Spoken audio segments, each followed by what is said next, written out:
Hey guys, tonight we're heading somewhere dark, tight and reeking of oil-soaked misery. You're hunched under a hatch, boots slipping on steel, and the moment you climb down the ladder, the air hits you. Stale, greasy, and so thick with sweat you can taste it. You're not in a ship, you're in a steel pipe with torpedoes and 30 other guys, none of whom have showered in a week. Welcome aboard a German U-boat. You probably won't survive this. So, before you get comfortable, take a moment to like the video and subscribe. But only if you genuinely enjoy what I do here. And tell me where you're watching from and what time it is. I'm always curious how far this sleepy little corner of history reaches. Now, dim the lights. Maybe turn on a fan for that soft background hum, and let's ease into tonight's journey together.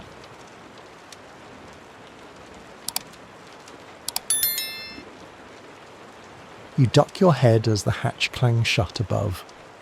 The first thing you notice isn't the darkness or the narrow corridor, it's the smell. A cocktail of diesel fuel, sour body odour, machine grease, and something suspiciously like rotting onions, and it doesn't fade. It grows stronger the farther in you go. You breathe through your mouth. Doesn't help. The passage is so narrow your shoulders scrape both walls. Pipes run above you, warm and sticky to the touch. You sidestep past a torpedo bolted into the wall like a giant silent passenger. Every inch of space is filled with wires, valves, bags as potatoes hanging from hooks, and men. So many men. You pass a sailor crouched by a hatch, his shirt soaked through, his head pressed against the bulkhead like it's the only cool spot in the boat. He doesn't even glance at you. No one does. You're the new guy. Fresh meat. And in this floating tin can, that doesn't earn you any favours. Your quarters. Ah, yes. There's a narrow bunk wedged above a torpedo rack. No curtain, no mattress. Just a thin pad and a smell you'll learn to accept. They call it hot bunking. That's not slang for something fun. It means you'll share this bed with 2 other guys, rotating in shifts. When you slide in, it'll still be warm from the last guy's body. Maybe even damp. If he had the flu, well, then you do now too. There's a storage locker under your bunk. Don't get excited. It's filled with sausages, ammunition, and spare valves. Your clothes? They'll stay in your bag, which will stay under someone else's feet. Nothing you own will ever be clean again. Even sitting feels like a privilege here. Every corner is claimed. Some guys nap, curled like cats in the torpedo room. Others sleep upright in the control room. One officer swears he sleeps standing, wedged between the radio console and a pipe. He might not be lying. The ceiling is low enough to bump your head every 15 minutes. There's a pipe just above eye level that everyone hits at least once. You'll develop a deep respect for helmets, even if you're not issued one. Just wait until the boat dives. That pipe gets real personal real fast. There are no windows, of course, no natural light. The only illumination comes from flickering red lamps and the occasional flashlight beam sweeping over faces like ghosts in a haunted house. Your body loses track of time almost instantly. Is it morning? Is it night? Doesn't matter. Time here is measured in watches, meal rotations, and the occasional scream of the dive alarm. You try to unpack your things, a toothbrush, a spare shirt, letters from home, a tin of foot powder someone told you to bring. You'll come to worship that powder like it's holy relics. Somewhere behind you, someone farts. No one flinches. The smell just joins the party. One guy offers you a cup of something that might be coffee, or maybe it's engine coolant.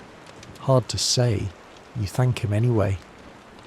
He nods once, eyes hollow, and disappears down the passage like a man condemned. Turns out he's been underwater for 32 days. You stop drinking the coffee.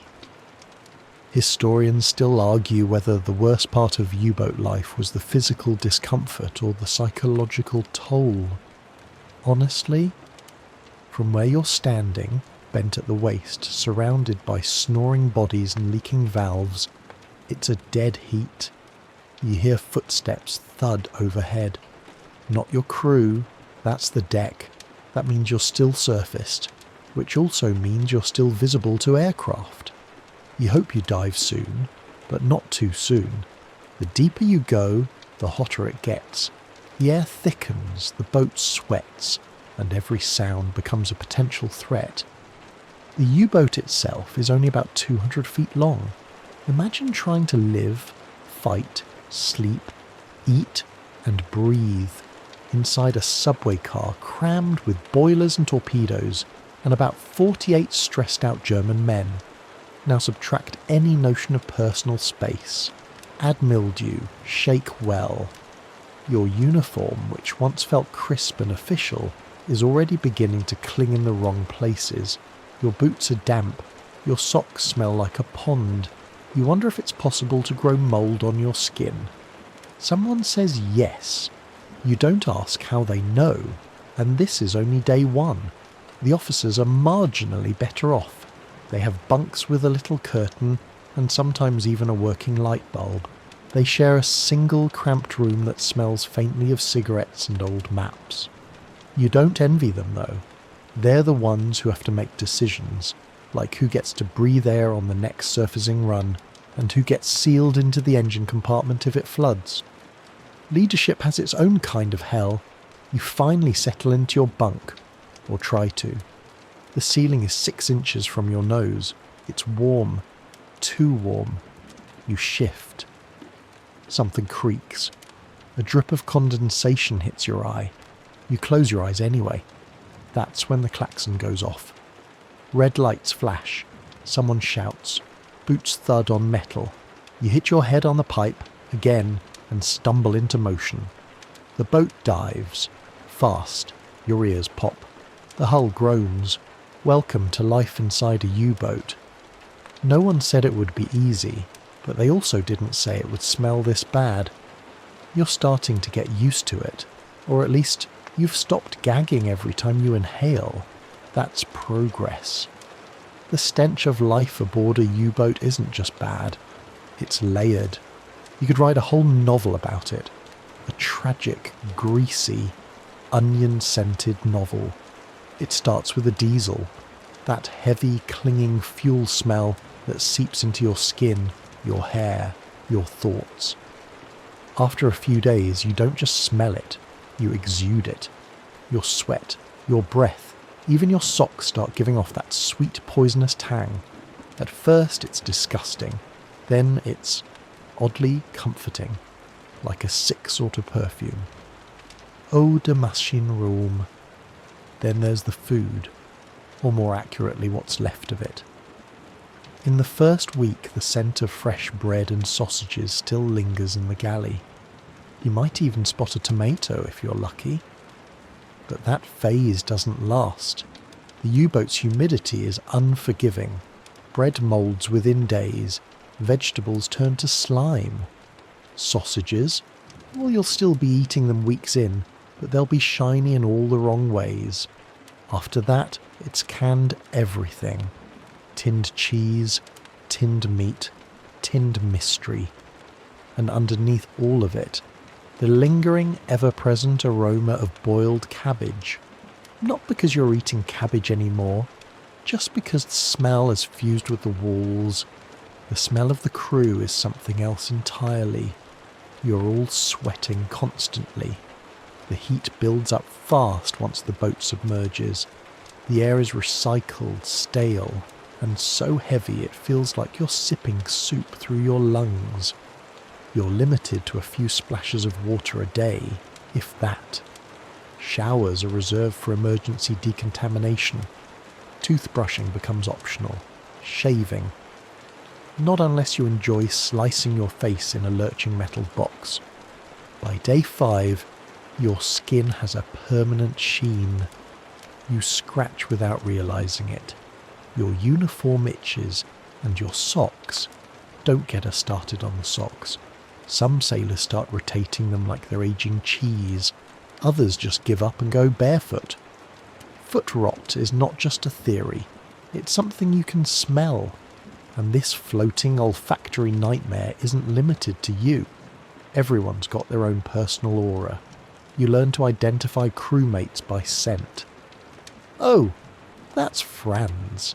He smells like pickled eggs and regret. What's worse is how it clings. U-boat leather jackets were infamous for trapping every foul note. Sailors used to say the coats were alive, and not in a poetic way. Historians still argue whether some of those jackets should have been buried out of mercy. Then there's the more delicate matters. Let's not pretend 50 men packed into a steel cylinder are going to be discreet. Flatulence is less a faux pas and more a communal language. You stop flinching after the first few days. Eventually you even start ranking them. The head, the toilet, is another olfactory antagonist, but we'll get to that in detail later. For now, just know this. It's right next to the galley. That's right. Your food is prepared a few feet from where 50 men perform their biological betrayals. One whiff of that particular combination, and you'll understand why most meals are choked down with eyes closed. Odour management on board? Pretty much non-existent. There's one tiny fan that wheezes behind the periscope column.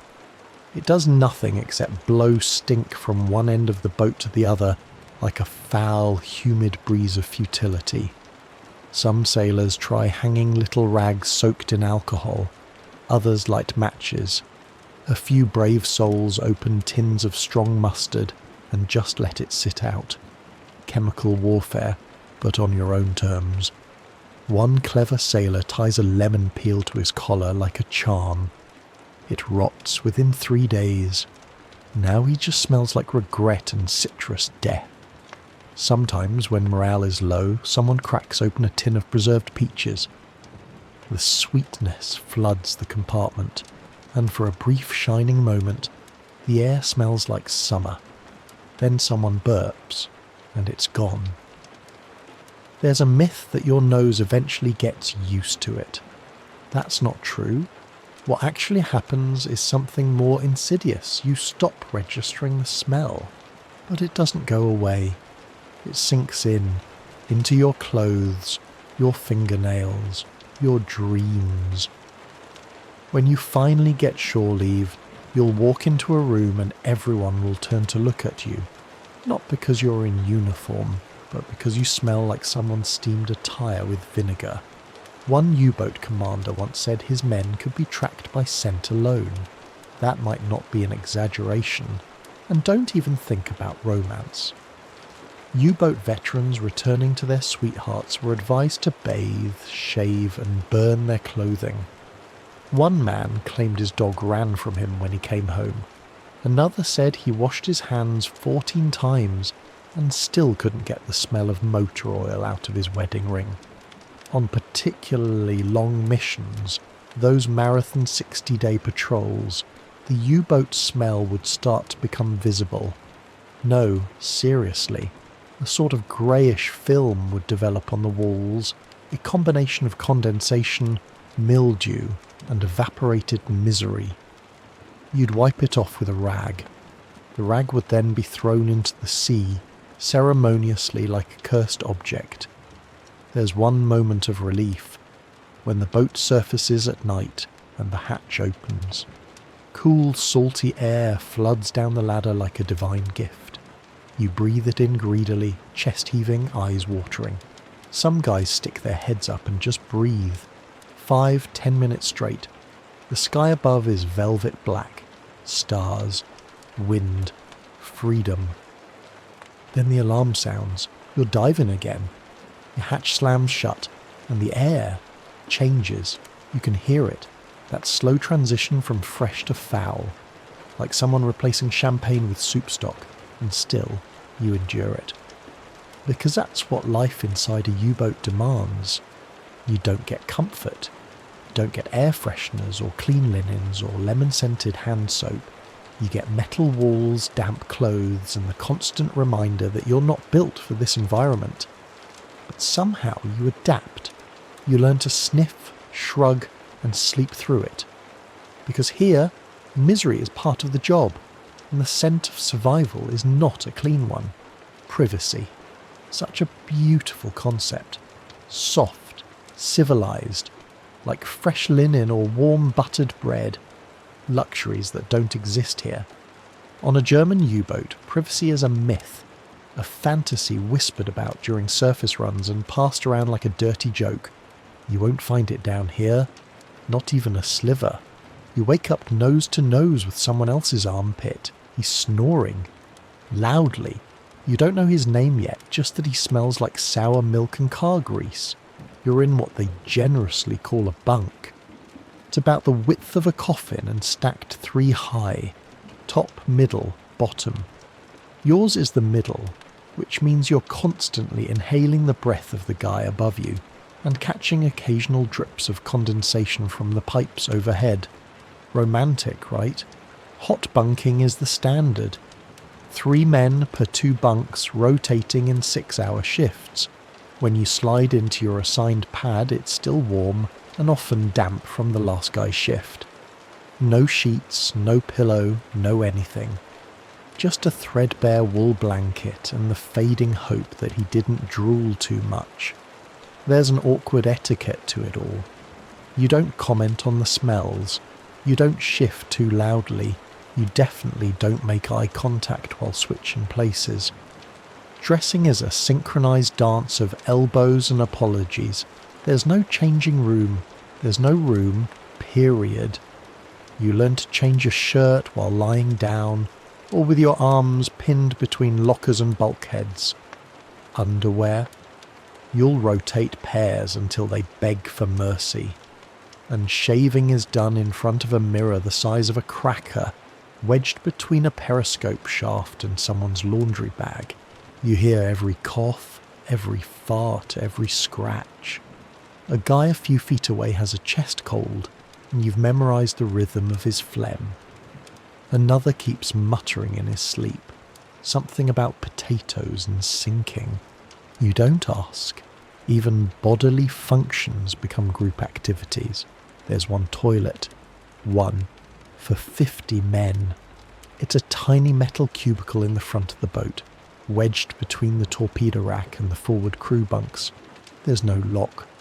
The door doesn't fully close. If someone walks in on you, you both pretend not to notice. That's the rule. Another rule: never, ever forget to reset the flushing valves. But more on that horror show later. You want to talk to someone in private. Forget it. Every conversation is public. Even a whisper carries in this narrow steel tube.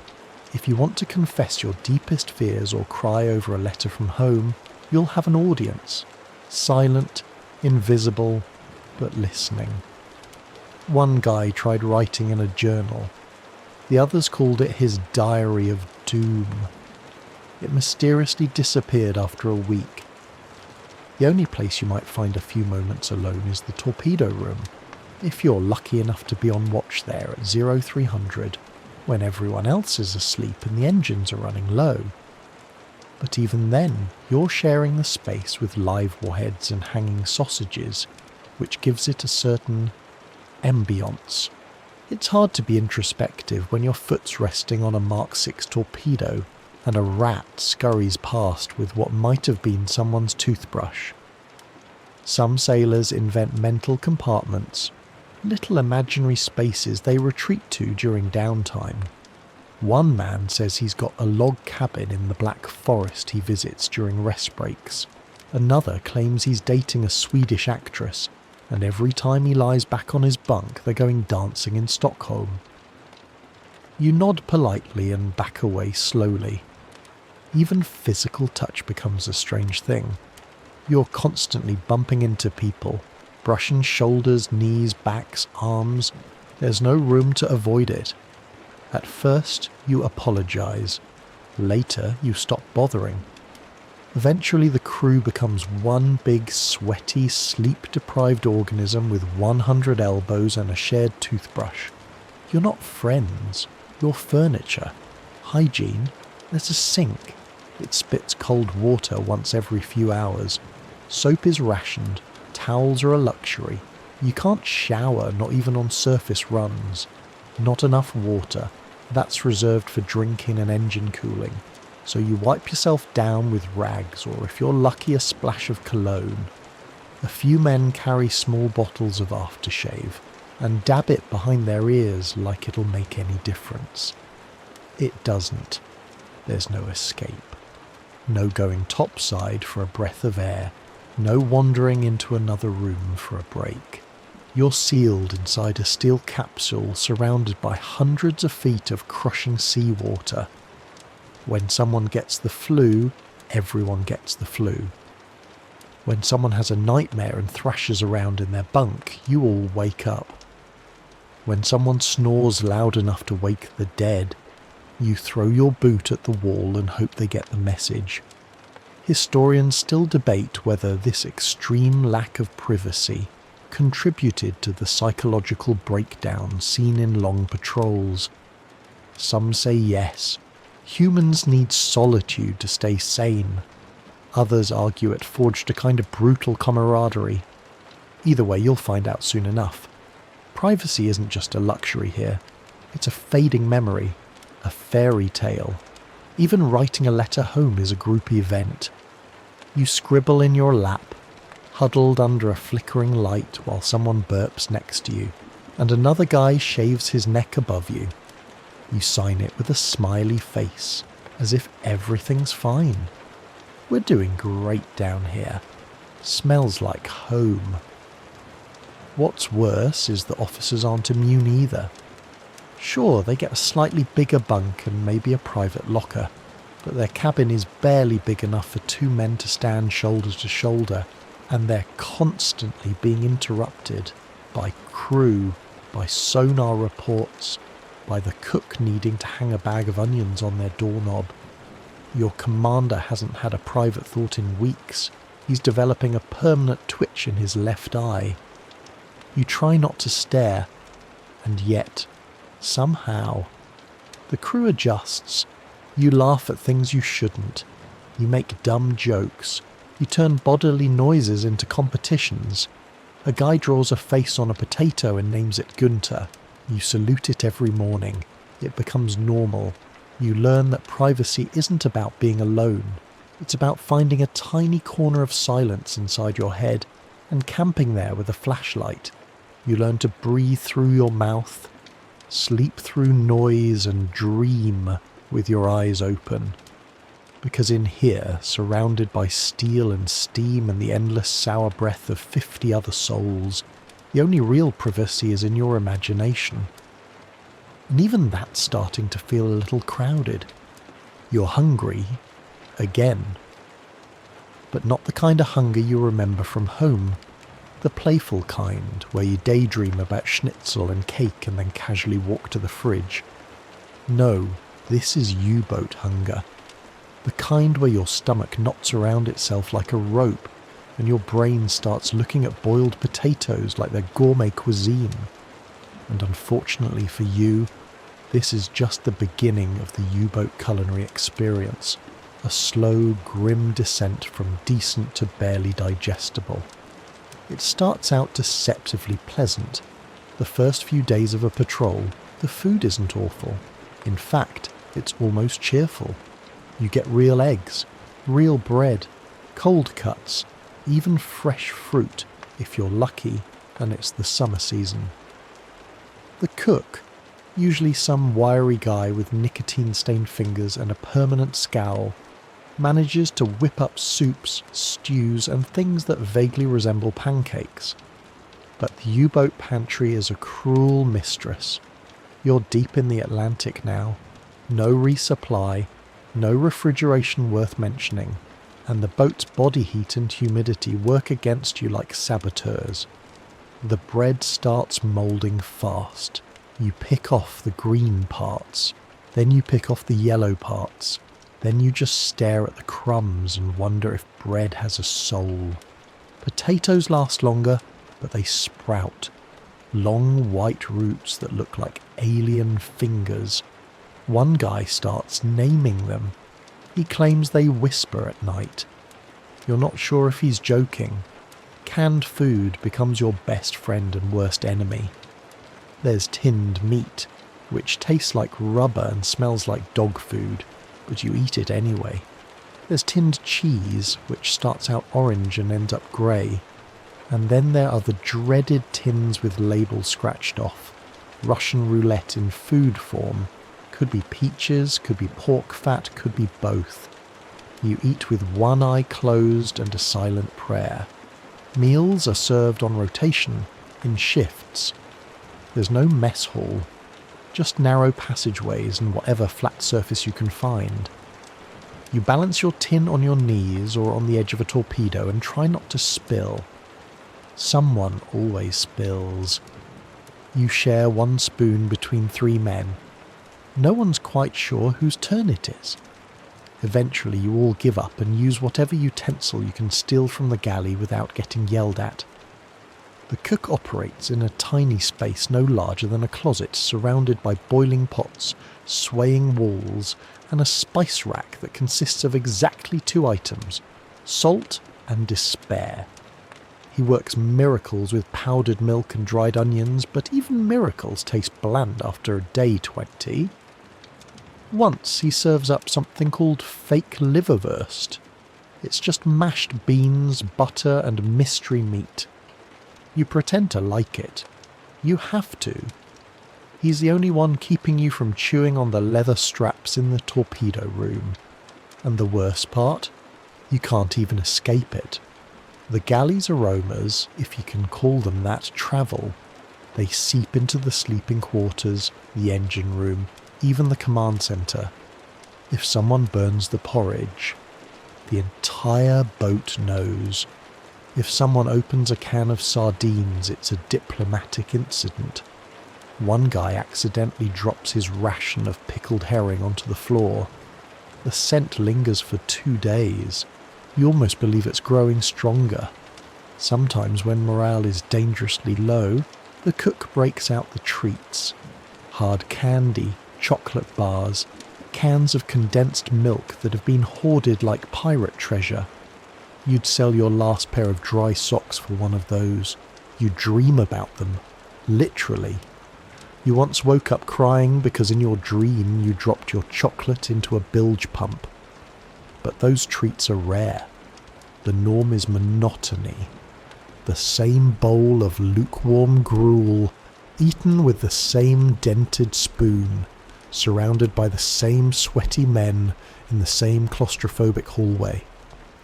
You chew slowly, not because you're savouring it, but because you're trying to convince your stomach that this counts as food. Historians still argue whether the declining food quality aboard German U-boats had a measurable impact on morale and mission performance. Some say it was one of the biggest contributors to combat fatigue. Others claim the men adapted. You're living proof that adaptation is a stretch. You're not adapting, you're just lowering your standards. And then there's the water. You don't drink much, you can't drink much. Fresh water is strictly rationed. Most of it goes to the engines and cooling systems. What's left is stored in tanks that, over time, develop a distinct metallic tang. Think rust tea with a hint of algae. You learn to sip it slowly. You learn not to ask why it sometimes looks slightly yellow. Coffee? Occasionally, if you're lucky. It's bitter and thick like something scraped off a boiler, but it's hot and it keeps you awake, so you drink it and pretend it doesn't taste like regret. One sailor tries to brew tea using a sock as a strainer. It doesn't go well. Another claims he's invented a new beverage by mixing powdered soup with marmalade. You report him to the medic, and let's not forget the flatulence. When 50 men eat the same fermented, fibrous, gas-producing sludge day after day, the boat turns into a trumpet section of bodily betrayal. At first, it's funny, then it's tragic. Eventually it's just white noise. You start timing them for sport. Someone suggests a leaderboard. The cook wins hands down. Eventually you stop caring. You eat what you're given. You scrape the mould off the bread, chew the rubber meat, and down the yellow water. Because there's no alternative. There's no escape. There's just the slow countdown to the day you surface and taste real air again. Maybe even a tomato. A fresh one. Until then, you learn to swallow your standards, along with the mystery stew. And if you're really desperate, there's always Gunter the potato. He's looking plumper every day. It happens fast. One moment, you're picking lint out of your soup and half listening to a crewmate's story about his cousin's accordion. The next, every light goes red. A low, grating buzz howls through the hull.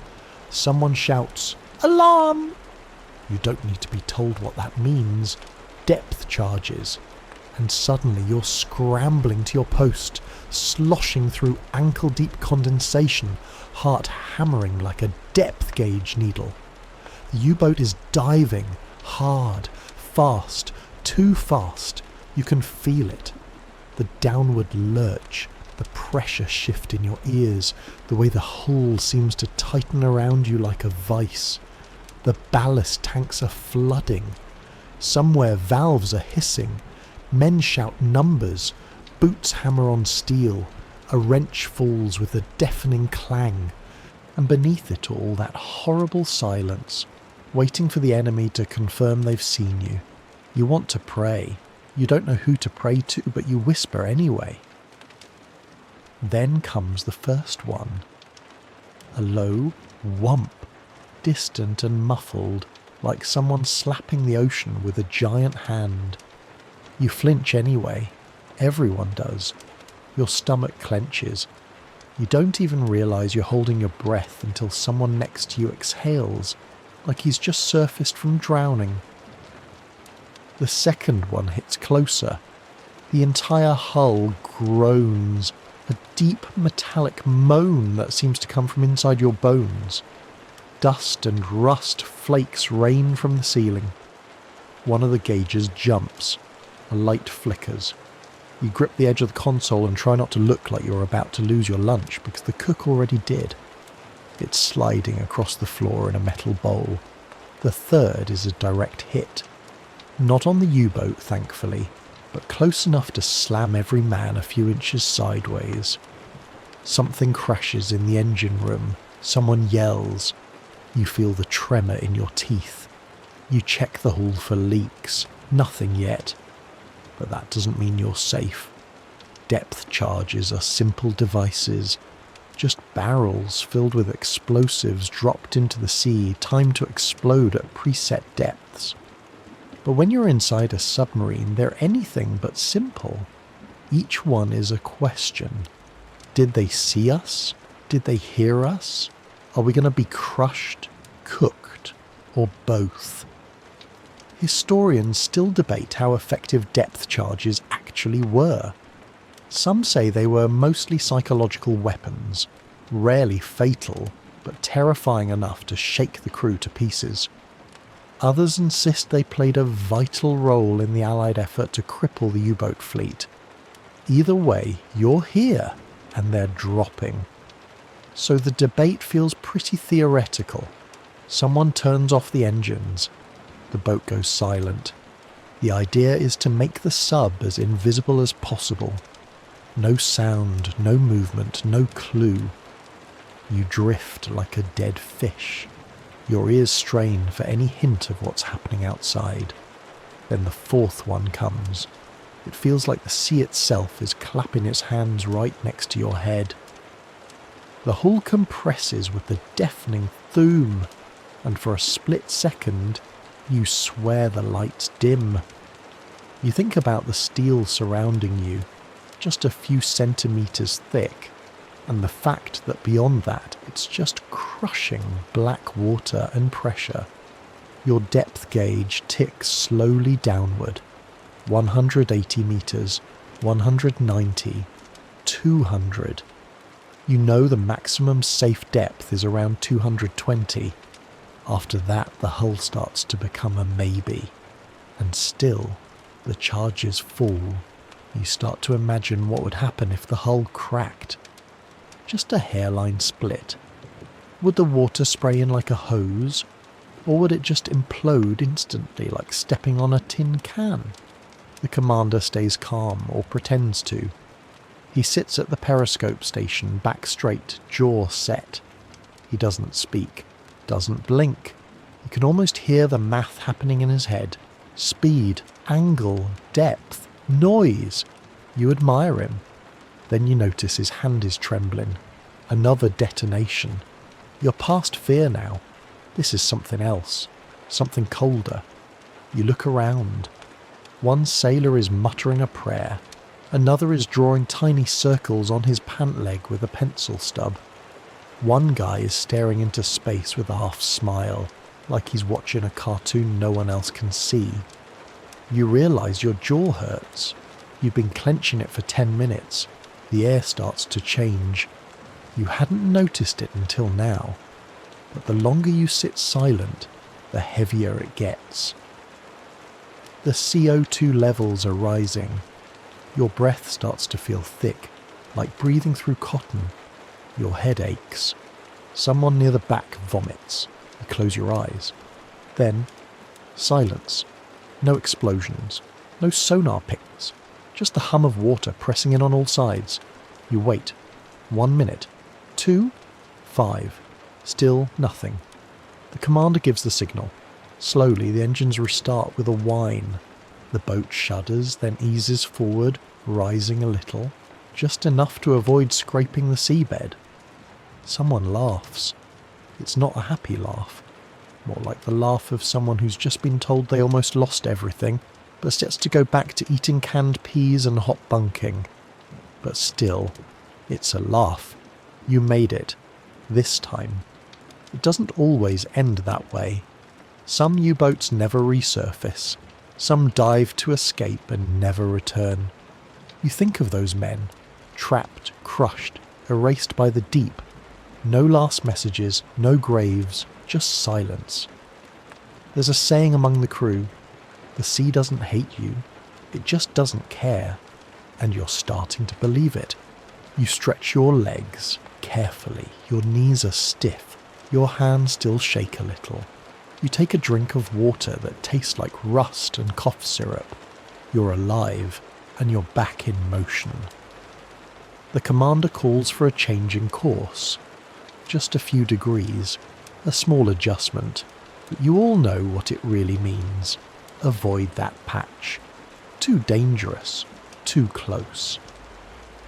The cook, ever the optimist, starts preparing another meal. Something in a can, naturally. You can hear the pop of the tin opener. It sounds almost cheerful. One of the older sailors pats you on the back. Your first depth charge run, he says. You didn't scream, that's good. You nod, unsure whether to be proud or deeply concerned. And then, as if the whole thing were just a bad dream, everything resets. The boat hums, men return to their posts.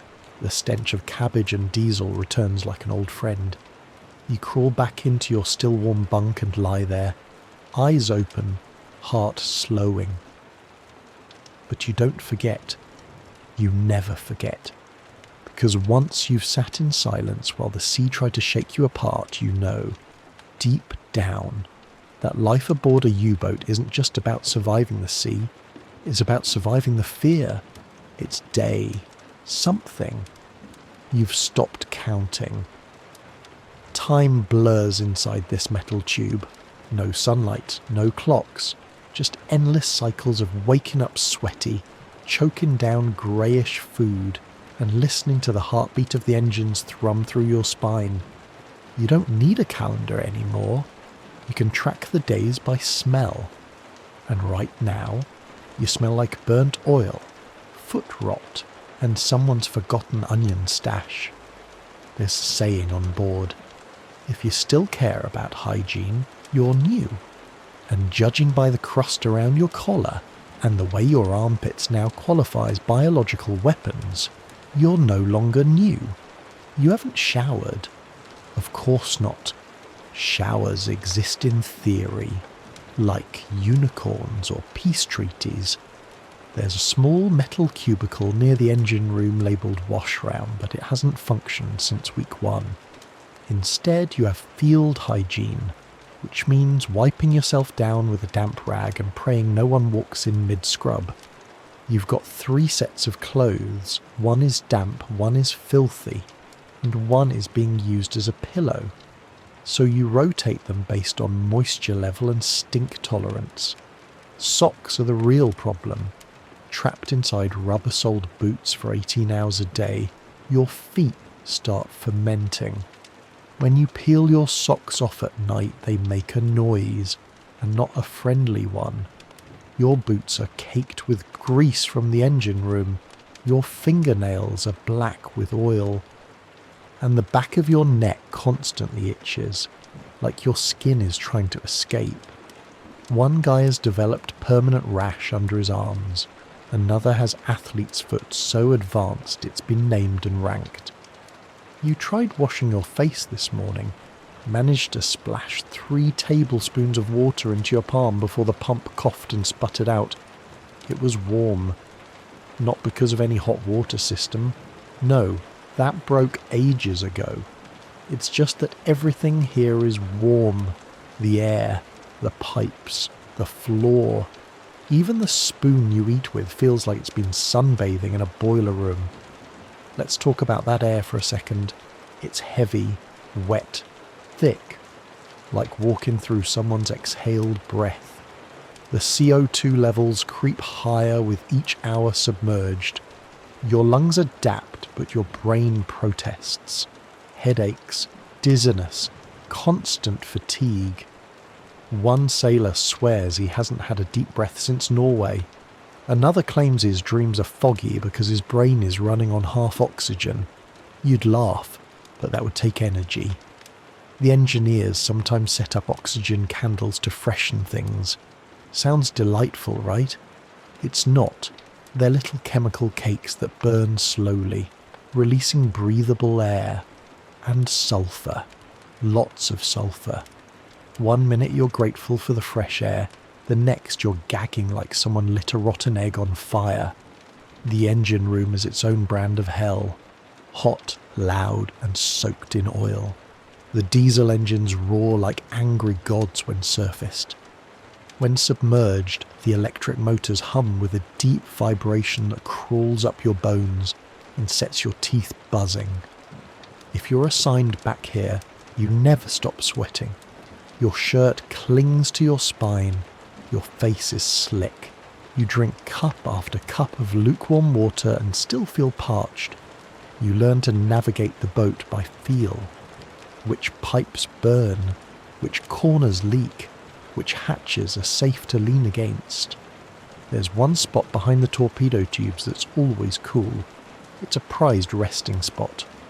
The moment someone moves, another guy slides in like it's a game of greasy musical chairs. Smell, heat, noise. They merge into a constant pressure. You stop noticing until you surface. Then the hatch opens and the night air rushes in. Cold, clean. You feel it in your soul. You climb halfway up the conning tower just to breathe. You don't even care about the risk. For 5 precious minutes the world smells like salt and stars. But you can't stay up there. You're spotted maybe. Radar's pinging. The commander orders a dive. You slide down the ladder. Hatch slams shut. And the pressure seals in once more. You swallow the memory of fresh air and head back to the oily dark. Historians still argue whether the environmental conditions inside U-boats directly caused long-term health issues, There's evidence of respiratory damage, skin infections, even psychological degradation tied to the sensory overload. But no one really needed data. The sailors lived it. You, right now, are living it. A crewmate walks past you. His face is slick with sweat. He smells like onions and kerosene. He nods. You nod back. That counts as a conversation. The cook's boiling cabbage again. The aroma wraps around the boat like a damp blanket. You wonder what your house back home smells like. Soap, maybe. Fresh coffee. Pine floor polish. You'd give anything to stand in a clean hallway. Someone starts scrubbing the floor near the battery compartment. Not because it helps, just because it makes them feel human. It's a performance, really.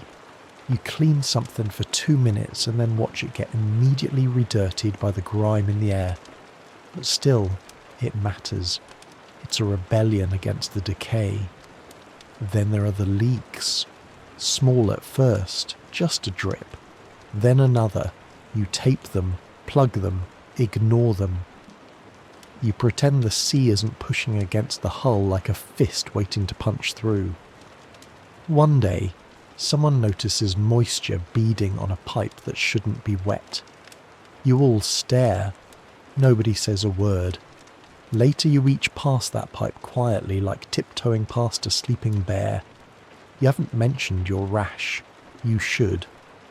But the medic has run out of powder. He's rationing iodine. You decide it can wait. It always can. And yet, despite all of this, you function.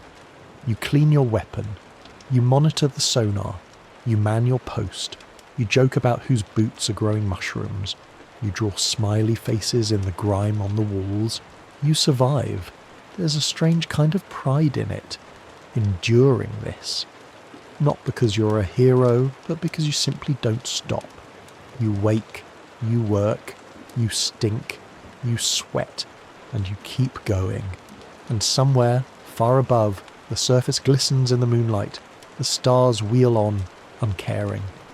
But down here, below the waves, you're part of a strange, stinking, grinding machine of men and metal. And somehow, that's enough. Let's talk about the toilet. Or, as the crew sometimes calls it, das Porzellan der Verzweiflung.